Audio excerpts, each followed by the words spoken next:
Kembali lagi di Sapa Indonesia Pagi, kita masih membicarakan mengenai rekening-rekening dari ajudan Ferdy Sambo yang informasinya dipergunakan atau dikendalikan oleh istri dari Ferdy Sambo, yaitu Ibu PC. Sekarang kita akan berbicara dengan penasihat hukum dari keluarga Barada J, Brigadir J. Ada Bang Martin Lukas dan juga ada Mas Roni Talapesi, kuasa hukum dari Barada E. Selamat pagi, Mas Roni dan juga Bang Martin. Selamat pagi, Bung Timothy. Selamat pagi, Bung Timothy. Selamat pagi, Bung Martin. Kita tadi sudah mendengar sebenarnya dari PPATK, walaupun memang tidak banyak detail yang bisa di-share oleh PPATK karena terkait dengan materi penyidikan. Tapi setidaknya PPATK berkomitmen bahwa akan menelusuri seluruh aliran dana yang terkait, apalagi yang terkait dengan peristiwa pembunuhan dari Brigadir J ini. Nah, salah satu aliran dana yang janggal, yang terkuak adalah yang melibatkan Brigadir J, Bang Martin, yaitu dana yang keluar dari rekening milik Brigadir J senilai ratusan juta rupiah pasca hari kematian dari Brigadir J. Nah, sebenarnya rekening ini sendiri, apakah itu sudah diketahui oleh keluarga bahwa Brigadir J memiliki rekening tersebut dengan nomor tersebut dengan isi ratusan juta rupiah, atau sama sekali keluarga pun tidak mengetahui mengenai hal ini? Ya, terima kasih Bung Timothy. Mengenai rekening bank ya, yang dari bank BUMN ya, ini memang keluarga tidak tahu ya mengenai nomor rekening ataupun akun rekening tersebut, karena rekening tersebut dibuat setahu keluarga itu di Jakarta ya. Tapi apapun itu tidak mengurangi hak hukum ya atas kepemilikan rekening dari pemilik rekening tersebut. Jadi manakala ada perpindahan ya rekening uang dalam satu rekening pasca kematian, tentu itu adalah sebuah peristiwa yang janggal. Bagaimana bisa rekening seseorang dikuasai oleh orang lain ya? Dan menurut studi kasus dan juga paparan dari beberapa LSM yang ahli di bidang pencucian uang, hal tersebut itu ada indikasi pencucian uang ya. Jadi harus ditelusuri kenapa harus rekening atas nama Yosua dikuasai oleh PC dan FS. Itu kan jadi pertanyaan, kenapa tidak rekening atas nama PC atau FS dibuat lalu diserahkan kepada Yosua? Tapi ya, kalau untuk rekening Brigadir J sendiri ini juga masih dugaan ya, apakah dikendalikan oleh Ibu PC ataukah sudah diketahui dikendalikan oleh siapa? Sudah ada dua keterangan saksi ya. Yang pertama, Bapak Herman Umar mengatakan bahwa katanya kliennya dibuatkan rekening, ya, lalu rekeningnya dikuasai. Lalu Arman Hanis juga tadi kan menyampaikan hal yang sama. Nah, ada asas hukum ya, unus testis, nulus testis. Satu saksi bukan saksi. Tapi kalau sudah ada dua orang yang mengatakan, itu sudah menjadi alat bukti. Nah, sekarang PC harus menjelaskan logika terbalik saya. Kenapa kok atas nama rekeningnya Yosua yang digunakan? Kenapa tidak rekening PC atau FS yang dibuat lalu diserahkan kepada Yosua? Nah, itu poin pertama. Yang kedua, berapa sih penghasilannya Ferdy Sambo per bulan? Berapa sih penghasilannya Putri Chandrawati sebulan? Kok bisa mentransfer uang ratusan juta bulanan gitu ya untuk beberapa dapur gitu, di Magelang sekian ratus juta, di Jakarta sekian ratus juta. Setahu saya Irjen Pol itu gajinya hanya 30-an juta. Kok bisa biaya hidupnya besar sekali? Nah, ini kan juga menimbulkan kecurigaan. Boleh dong kita minta penelusuran. Jadi tadi Bapak M. Nasir mengatakan pasca kematian diceknya, jangan Pak. Kalau bisa setahun ke belakang. Karena penggunaan rekening tersebut sebagai anggaran rumah tangga itu sudah berjalan beberapa tahun gitu ya. Lalu yang ketiga, kita harus pastikan siapa yang mengirim uang selama ini kepada rekening-rekening tersebut. Apakah benar seperti kecapnya Arman Hanis? Apakah benar seperti kecapnya Bapak Herman Umar bahwa yang mentransfer itu adalah Bu PC atau Bu PFS? Kalau saya sih curiga bukan ya. Bisa jadi jangan-jangan orang lain gitu loh. Nah, ini kan harus ditelusuri juga, jangan-jangan uang tersebut ataupun patut diduga diperoleh dari proses yang tidak legal.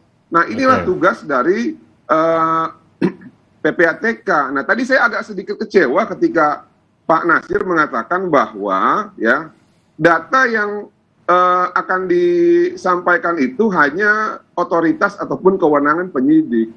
Jadi gini Pak Nasir, sorry, memang undang-undang itu membatasi ataupun memberikan limitasi terhadap Bapak gitu untuk membuka informasi. Tapi demi kepentingan ke depan bangsa ini ya, supaya terbebas dari raung-raung dari mafia dan juga para pelaku kejahatan kriminal melalui online ini, tidak bisa kalau kita hanya mempercayakan kepada penyidik. Mohon maaf sekali, survei sudah membuktikan bahwa masyarakat saat ini ya hanya sekitar 50%-an yang masih percaya kepada penyidik. Nah, siapa yang bisa menjamin temuan data itu di follow up gitu ya, ataupun dilakukan investigasi kalau publik tidak tahu.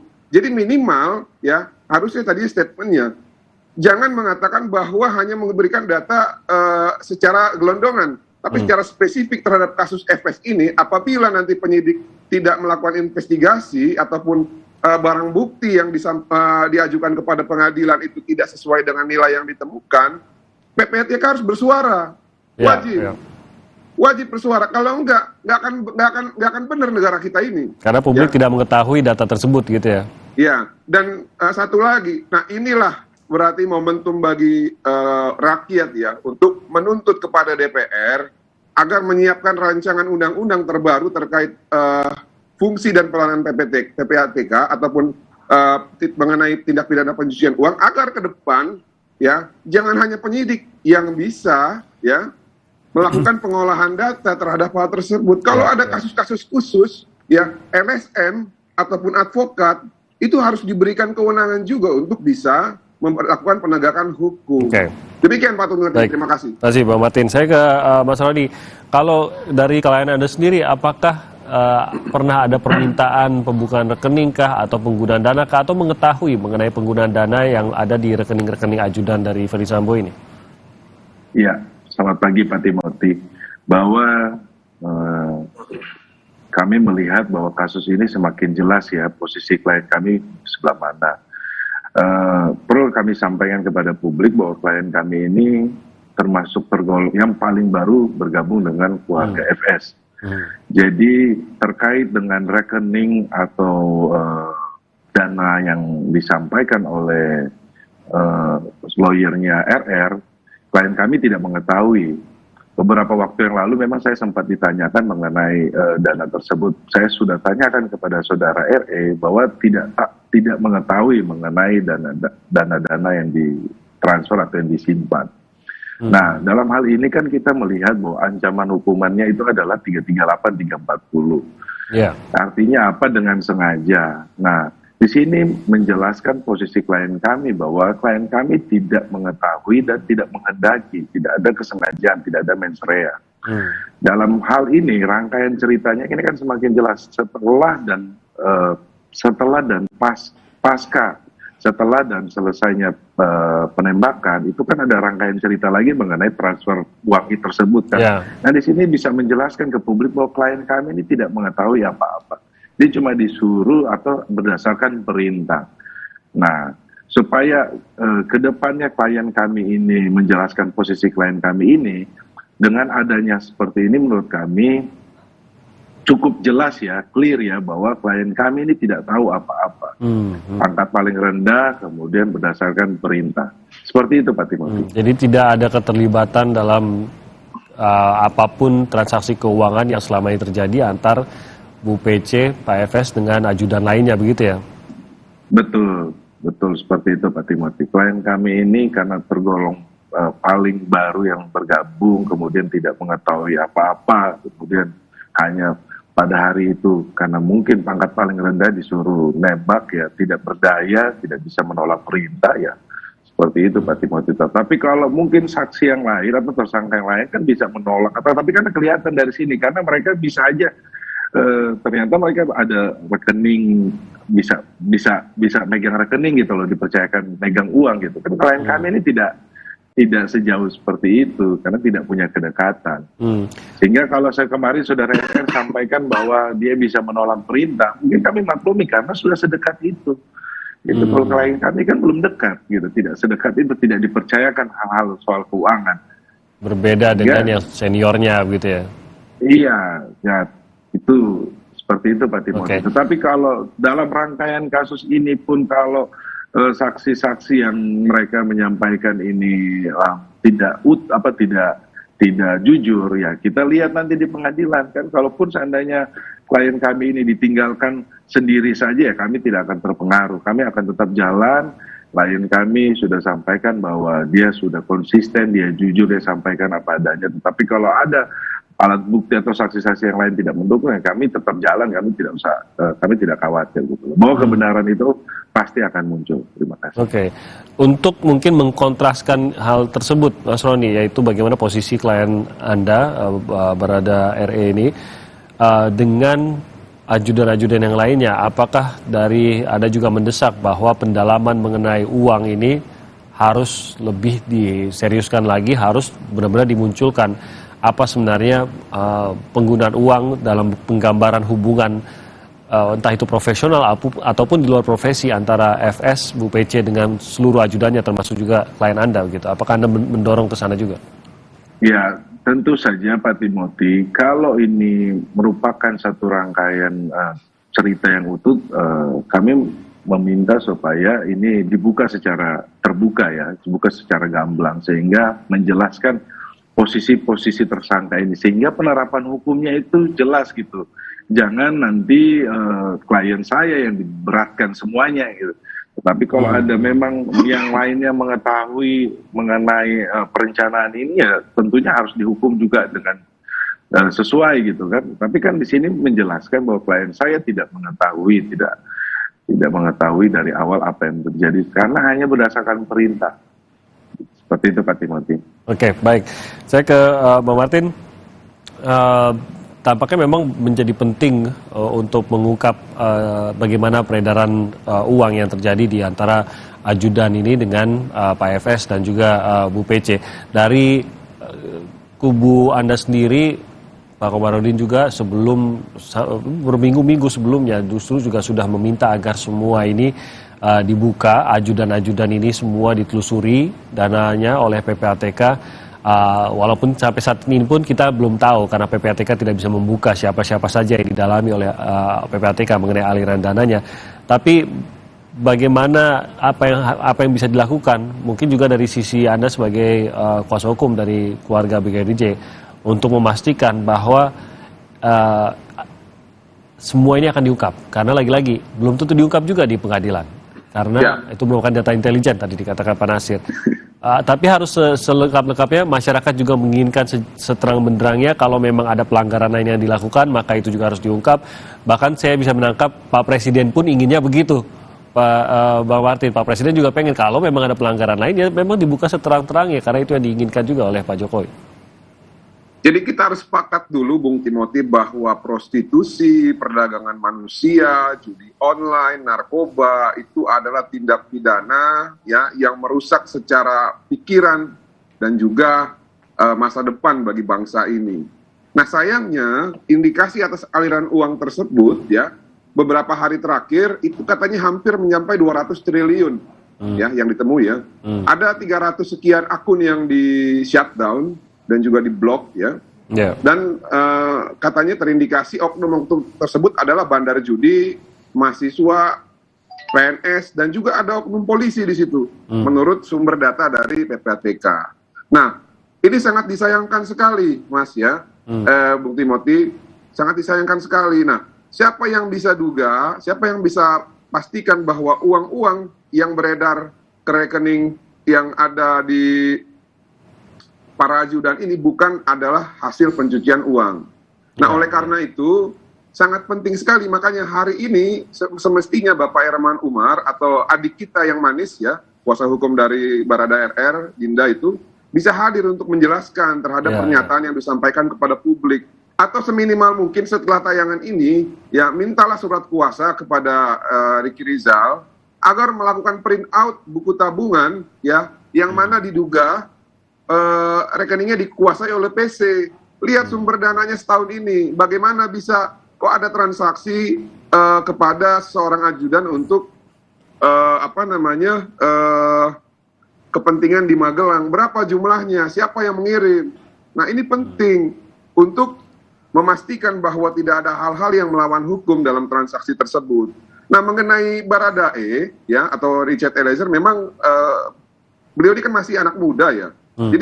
Jadi memang sepertinya tidak ada keterlibatan terkait rekening ini. Makanya menurut saya Bung Roni itu tepatnya memang menjelaskan terhadap ancaman yang ditujukan kepada Baradae ya. Dan menurut saya sudah baik prosesnya, tinggal lebih dipertajam lagi nanti ke depan. Dan saya percaya abang kita Bang Roni bisa membela hak hukumnya Baradae Eliezer sehingga nanti ke depan dalam putusan pengadilan itu bisa mendapatkan keadilan yang seadil-adilnya. Karena menurut kami keadilan itu bukan hanya untuk korban, tapi keadilan juga untuk para tersangka dan terdakwa haruslah divonis sesuai dengan tanggung jawab. Kalau memang Richard Eliezer bisa dapat terbukti bahwa memang hanya sebatas diperintah tanpa ada mens rea, saya pikir memang harus dipertimbangkan, harus diringankan.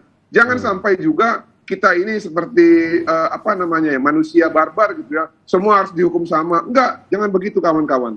Rasa keadilan itu harus tercermin dan harus diimplementasikan berdasarkan pertanggungjawaban masing-masing.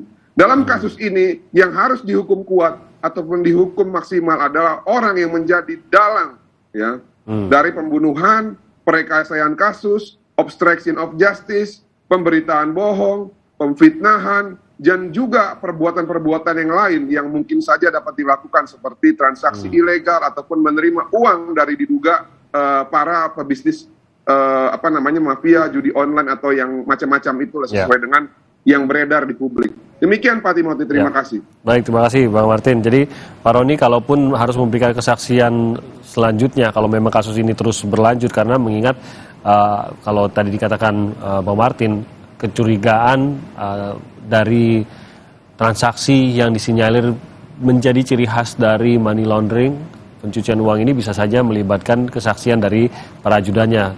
Tahap hukum bisa sampai ke sana. Ya Pak Timothy, bahwa klien saya ini sudah dari sejak saya dampingi sudah sampaikan bahwa dia sudah berkata jujur, sudah sampaikan apa adanya. Jadi kalau terkait dengan rekening ini, kalau seandainya diperlukan untuk klien saya dimintain keterangan, pasti klien saya akan kooperatif, akan sampaikan. Tetapi yang perlu saya sampaikan kepada publik bahwa klien saya tidak mengetahui mengenai rekening-rekening ini. Dan di sini bisa menjelaskan bahwa klien saya ini tidak mengetahui motif. Dan secara kedekatan emosional ini paling baru yang bergabung, kemudian tidak bisa menolak perintah. Nah ini akan menjadi pembuktian kami nanti di pengadilan nantinya Pak Timothy. Oke, baik, kita akan nantikan juga bagaimana perkembangannya. Memang sayangnya dari tim penasihat hukum bagi Bribka RR ini masih belum dapat kami hadirkan, sudah kami undang namun berhalangan untuk bisa hadir juga dalam pembicaraan kita pada pagi hari ini. Ada keterangan lainnya seperti kata Bang Martin tadi yang sebenarnya kita juga inginkan dari mereka. Semoga dalam kesempatan lain kita bisa hadirkan. Terima kasih banyak atas waktunya Bang Martin dan juga Mas Roni. Terima kasih. Selamat pagi dan salam sehat untuk Anda semua. Nah, saudara, kami akan kembali dengan segmen Sehat di Tengah Pandemi. Kali ini bersama dokter spesialis yang akan kami hadirkan dan nanti yang akan membawakan adalah Bayu Sutiono. Usai jeda.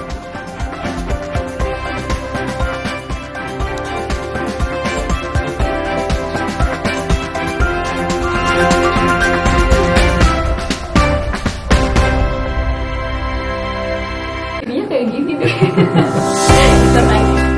Mau kemana sayang? Mau buang sampah, Ma. Stop! Sekarang, budaya membuang sampah pada tempatnya enggak cukup. Kita juga harus punya kebiasaan memilah sampah. Gini nih caranya. Siapkan kardus dan spidol, tulis di masing-masing kardus jenis sampah. Sampah organik, kertas, metal, PET, dan sampah plastik lainnya. Lalu pilah deh. Plastik seperti PET lebih mudah didaur ulang untuk kebersihan lingkungan.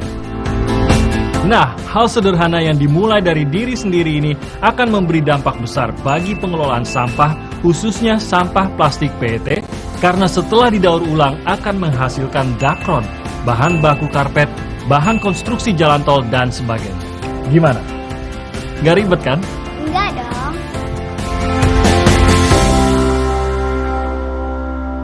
Buat kesehatan, aku percaya Sido Muncul. Sido Muncul suplemen dibuat dengan bahan yang baik, riset yang panjang, quality control ketat, dalam bentuk soft capsule dengan varian vitamin dan herbal. Sido Muncul natural. Good health, better life. Kalau ada Indomie, kepikiran apa ya? Ya bikin warmindo aja. Dibikin jadi jajanan unik bisa loh. Kenapa enggak dibikin jadi yang keren? Bisa jadi sesuatu yang nyeni juga. Indomie, hidupkan inspirasimu. Buat aku, makanan itu penting banget. Tapi dulu, nyicip masakan sendiri aja ngilu. Untung dokter gigi aku nyaranin untuk pakai Sensodyne setiap hari. Sensodyne meredakan gigi sensitifku dan nafasku jadi segar. Pakai Sensodyne setiap hari. Waktu mereka main di luar, mereka nggak bisa menghindar dari kuman penyebab penyakit. Karena itu, mereka perlu perlindungan yang selangkah di depan.